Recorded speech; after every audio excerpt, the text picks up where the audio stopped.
السلام عليكم ورحمة الله وبركاته. أهلا بكم معايا في درس جديد من دروس تعليم الكروشيه النيني. في درسنا النهاردة إن شاء الله هشرح معاكم طريقة عمل الجوارب أو الشرابات لأي فئة عمرية. هشغل معاكم النهاردة الشراب أو الجوارب لطفل حديث الولادة، وهنتكلم عن المقاس الخاص بالطفل حديث الولادة، وهنقول إزاي نقدر نحدد المقاس لأي فئة عمرية.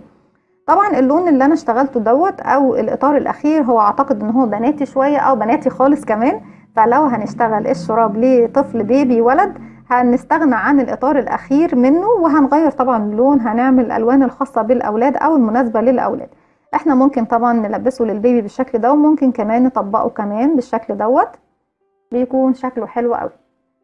هستخدم طبعا معاكم في التطبيق النهارده خيط النول الفرنساوي، وهو خيط مش مخصص للملابس، هتستخدمه طبعا للملابس الخيوط القطن او الخيوط الصوف. لو حابين طبعا نوع كويس من خيوط الصوف استخدموا اليس بيبي، بيكون حلو جدا وكمان في نسبة من القطن. بالنسبة للبيبي حلو جدا، وبالنسبة للاشخاص اللي هم بيعانوا من الحساسية الخاصة بالصوف بردك بيكون حلو جدا. هستخدم اللون الابيض واللون الاحمر عشان كمان نستكمل الطقم بتاع الفستان البطيخه اللي احنا عملناه مع بعض. هنبدا نقول بسم الله. اول حاجه هبدا اعملها معاكم قبل ما اشغل الشراب بتاعي او الجوارب بتاعتي، انا عايزه اقول لكم على المقاسات اللي انا هشتغل بيها.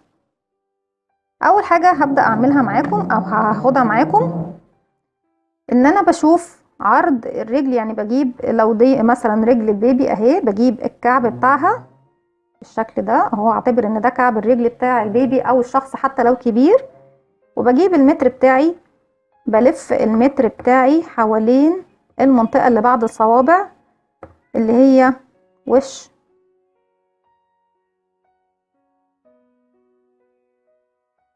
القدم، بلف بالشكل دوت المتر بتاعي.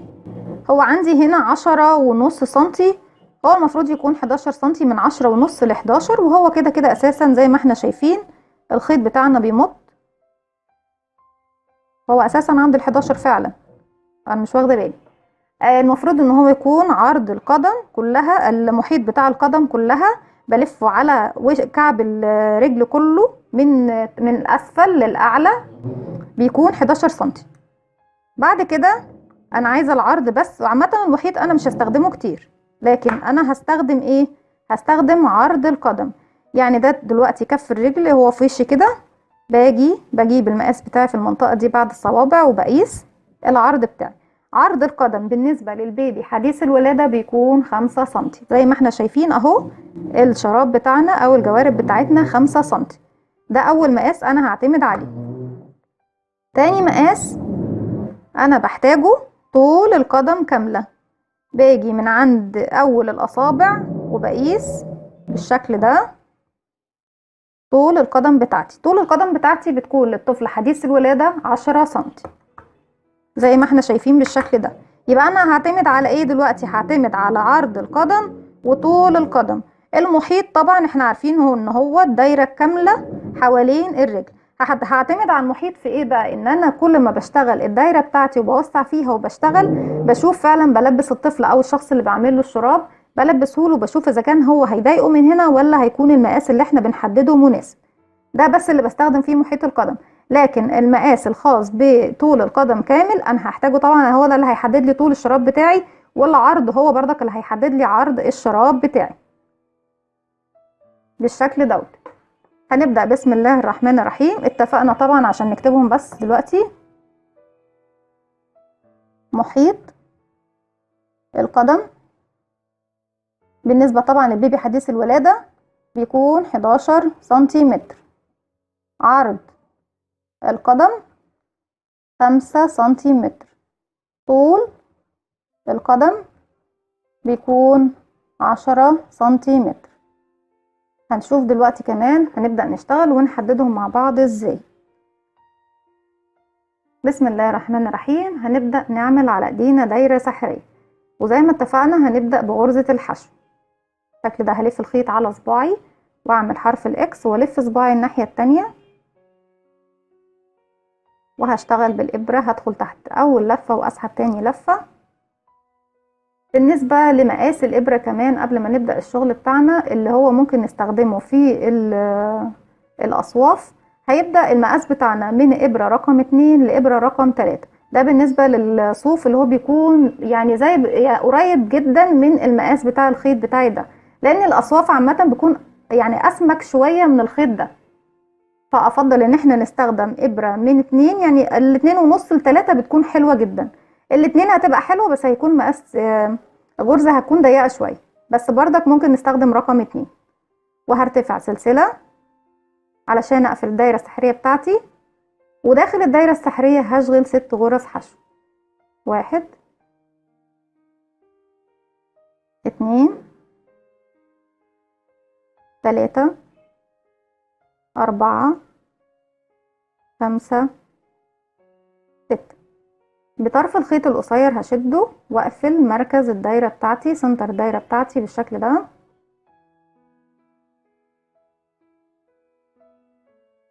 وهبدأ اجيب ماركر علشان احدد بيه.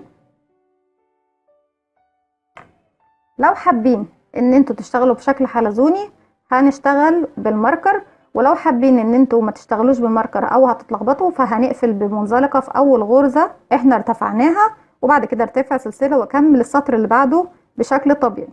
دلوقتي انا اهو زي ما انا واقفة ما ارتفعتش حاجة وما قفلتش بغرزة منزلقة، هروح لاول غرزة انا اشتغلتها،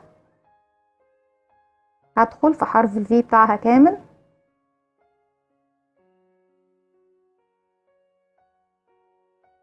وهاخد كمان طرف الخيط القصير ده معايا، وهبدأ اشغل على السطر التاني غرز الحشو بتاعتي. السطر التاني هبدأ اعمل فيه تزايد، بس هشغل اول واحدة اهي وهحط الماركر بتاعي فيها،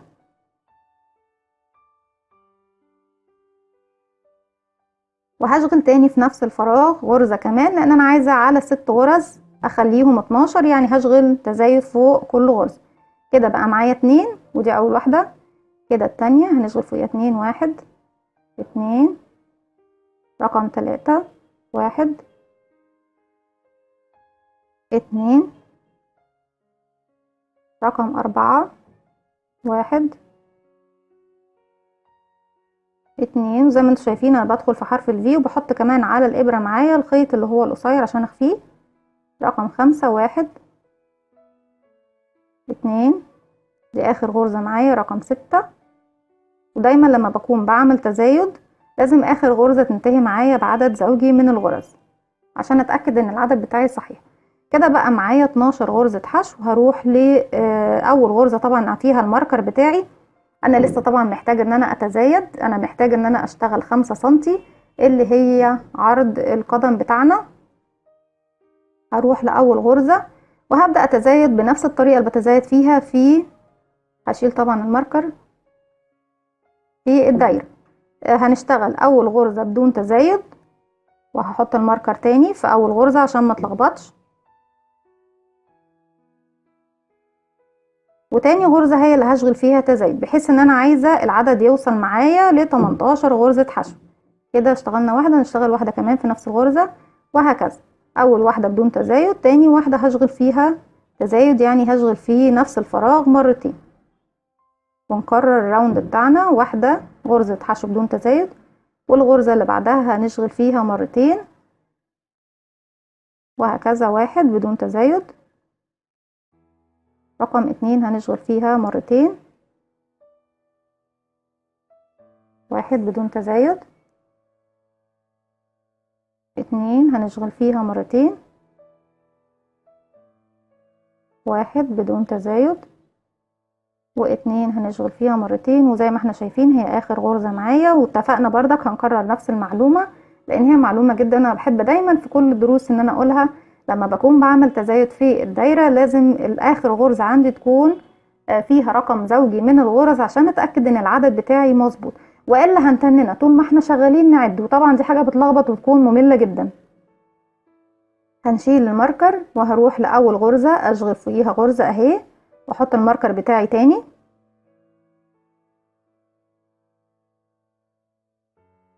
بالشكل دوت. السطر اللي جاي دوت احنا طبعا اشتغلنا السطر اللي فات او الراوند اللي فات التزايد في الغرزة رقم 2، لسه محتاجة تزايد تاني هتزايد. التزايد بتاعي هيكون في الغرزة رقم 3. اشتغلنا اول واحدة بدون تزايد، تاني واحدة بدون تزايد، رقم 3 هشغل فوقيها مرتين، يعني هشغل غرزتين حشو في نفس الفراغ، وهكرر باقي السطر بنفس الطريقة. 1 بدون تزايد، 2 بدون تزايد، 3 هنشغل في نفس الفراغ غرزتين حشو، وهكذا. 1 2 رقم 3 هنشغل فيها مرتين، ادي 1 في نفس الفراغ، 2، واكمل السطر بتاعي بنفس الطريقة. كان معايا في السطر اللي فات 18 غرزة حشو، السطر ده هيكون معايا 24 غرزة حشو. كده 3 1 2 3 نشغل فوقيها مرتين، ودي اخر مجموعة معايا اهي. 1 2 3 وهي اخر غرزة معايا فيها عدد زوجي اهي، فوقيها مرتين. بالشكل ده بقى معايا 24 غرزة حشو. في المرحلة دي هبدأ اقيس.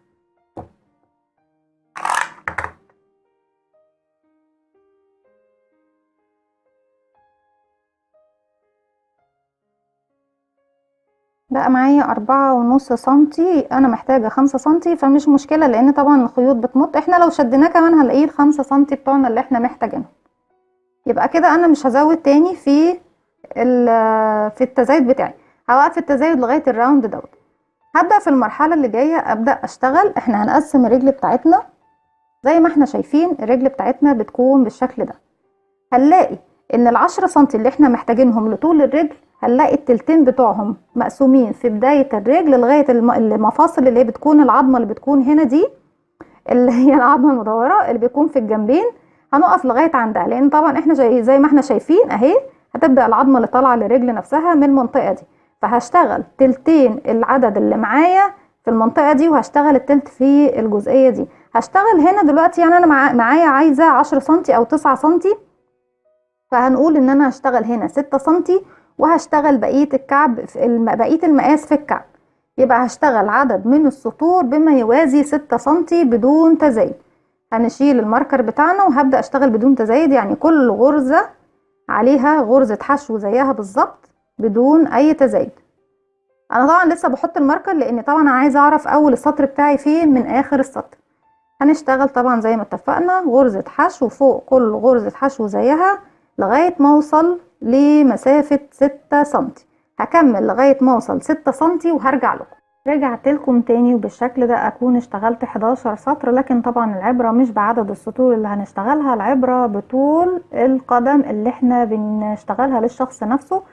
لو الشخص موجود طبعا قدامنا، احنا بنقيس على رجليه وبنشوف. احنا اتفقنا هنشتغل تلتين لغاية المنطقة دي، والتلت هيكون للكعب. انا دلوقتي محتاجة 6 سنتي، بسم الله. كده معايا 6 سنتي بالظبط بالتمام والكمال. معايا 24 غرزة حشو، هنقسمهم على 4، يبقى هيكون انا عايزة منهم النص بتاعهم 12، عايزة الربع بتاعهم يعني عايزة 6 غرز. يعني انا دايما لما باجي اشتغل المنطقة بتاعة الكعب ببدأ بربع عدد الغرز الموجود معايا في الراوند اللي معايا. دي تاني قاعدة احنا بنشتغلها اهي.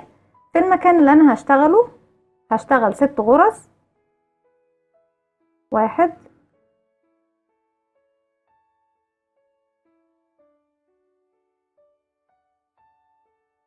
2 3 4 5 6، وده نص ال24 غرزة، سوري ربع ال24 غرزة. هرتفع سلسلة وأدير الشغل بتاعي بالشكل دوت، واشتغل على 6 غرز، 6 غرز تانيين. 1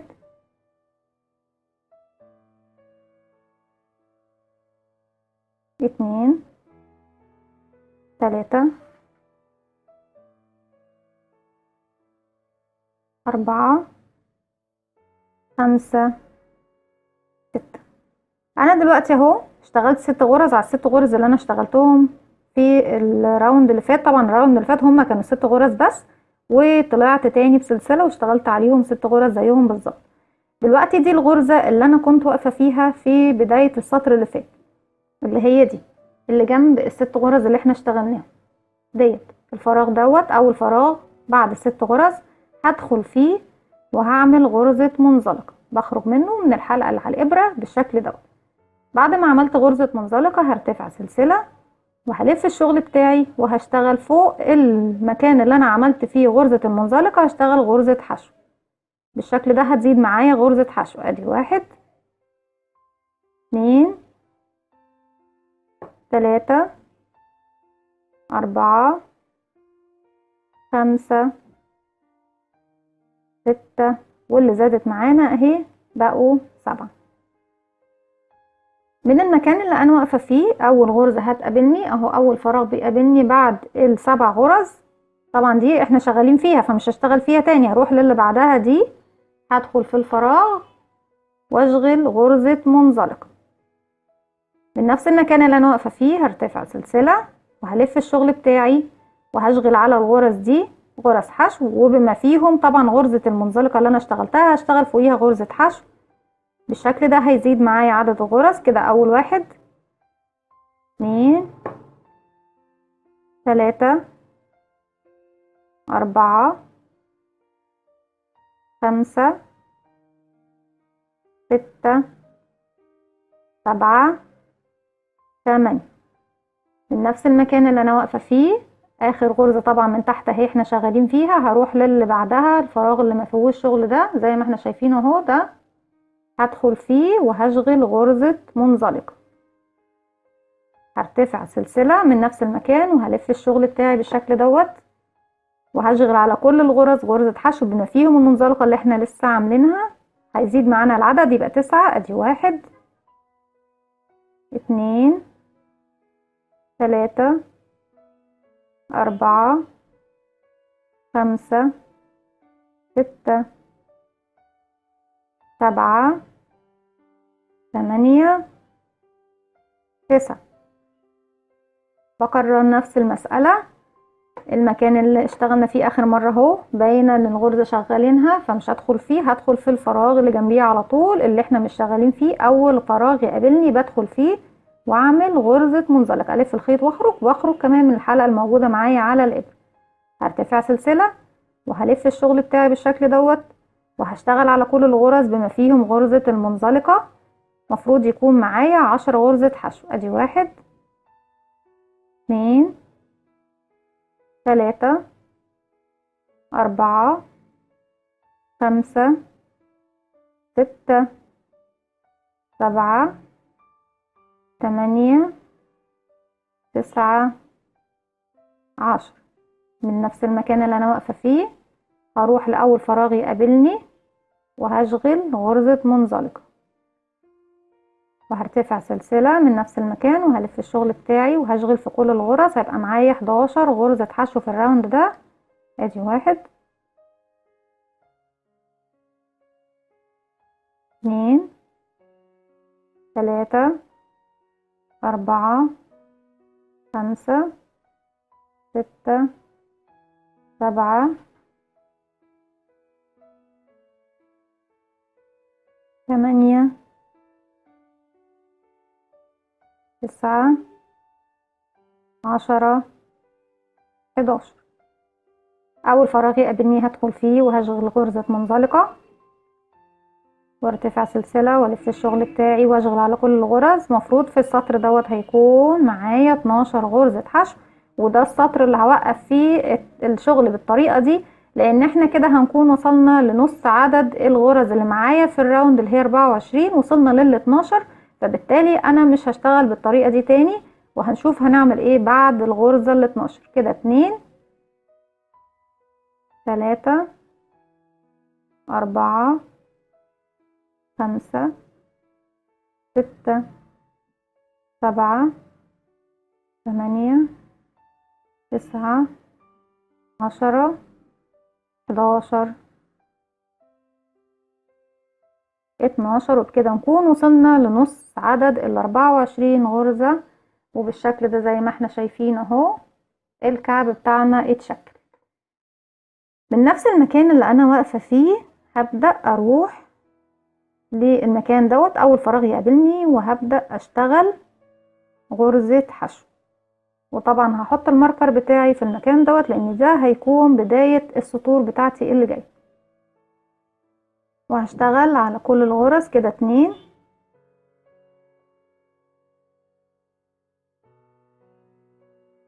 3 4 5 6 7 8 9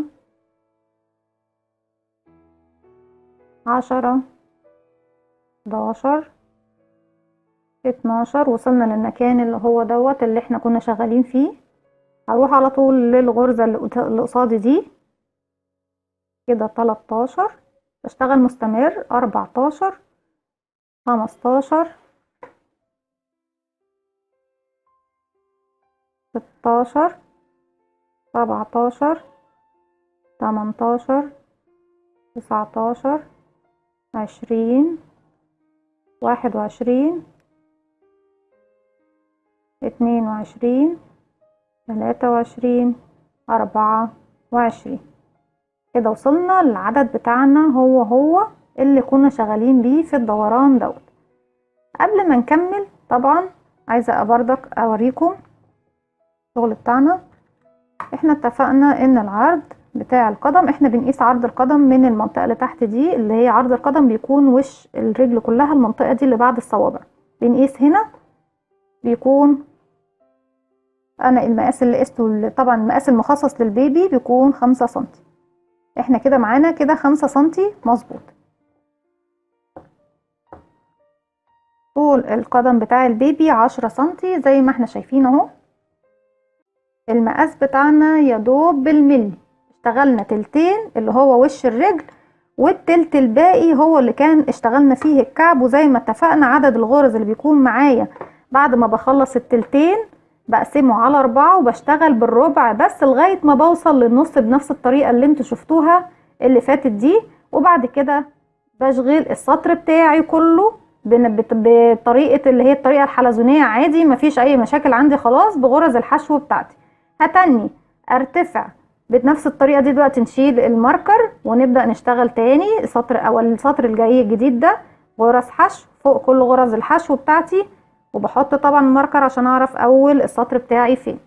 بشغل فوق كل غرزة حشو من ال 24 غرزة وكل واحدة فيهم بشغل فوقيها غرزة حشو.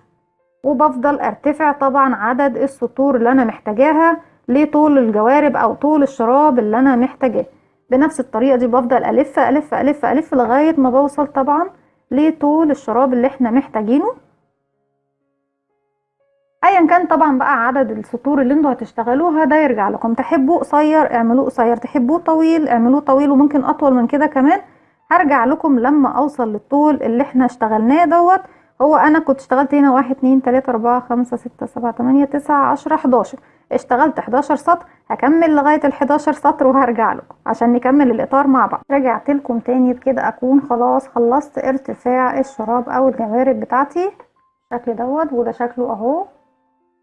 في المرحلة دي طبعا زي ما اتفقنا هنعمله الولد يبقى مش هنعمل الاطار الاخير دوت.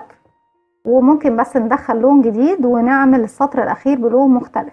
وممكن نسيبه زي ما هو كده وممكن نشتغله بغرزة الحشو العكسية. دلوقتي بقى هنبدأ نعمل ايه؟ احنا عايزين خلاص نضيف اللون الاحمر. انا كده خلاص دي اول غرزة هقفل فيها بمنزلقة عشان اقص الخيط بتاعي.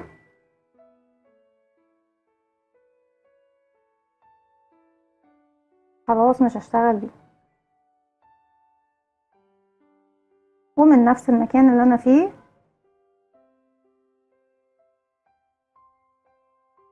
هجيب اللون الاحمر. وممكن كمان يا جماعة قبل ما اعمل بس الاطار عذرا ليكم انا ممكن لو هستخدمه كده اجيب بس فيونكة او وردة او اي زينة بسيطة ديكور بسيط هيكون حلو جدا. يعني انا شايفة بصوا ان هو بالشكل ده رقيق وشيك جدا. لو حتى مش حابين نضيف الاطار بتاعه، هنعمله بالشكل دوت، بفيونكة، بوردة، باي حاجة ممكن نزوق بيها الجوارب او الشرابات بتاعتنا هنشتغل بيها. بجيب الخيط بتاعي الجديد، بلفه على ايدي بالشكل دوت، بدخل في المكان اللي هشغل منه وبقفل عقدة، بسحب الخيط الجديد بتاعي بالشكل ده كده، طرفين الخيط اهم، الخيط اللي انا هشتغل بيه والخيط اللي خلاص مش هشتغل بيه.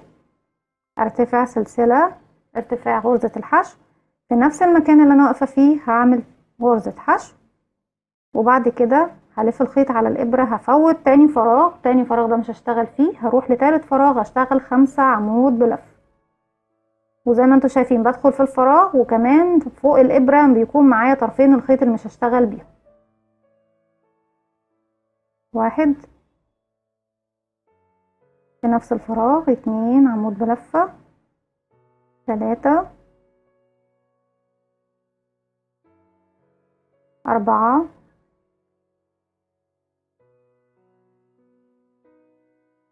في نفس الفراغ 5 عمود بلفة.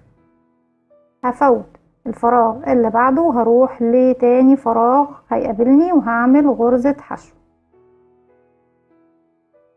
زي ما احنا شايفين اهي، ادتني غرزة المروحة. هكرر تاني من المكان اللي انا واقفة فيه بغرزة الحشو، هفوت الفراغ اللي بعده واروح للفراغ، تاني فراغ يقابلني واشغل 5 غرزة عمود بلفة. ادي 1، 2، 3،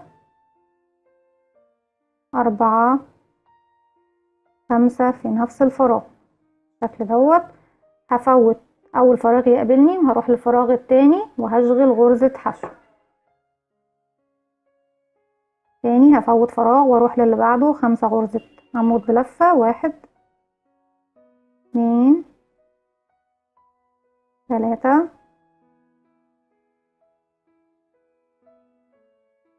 4، 5 ونفوت غرزة ونروح للتانية ونعمل غرزة حشو.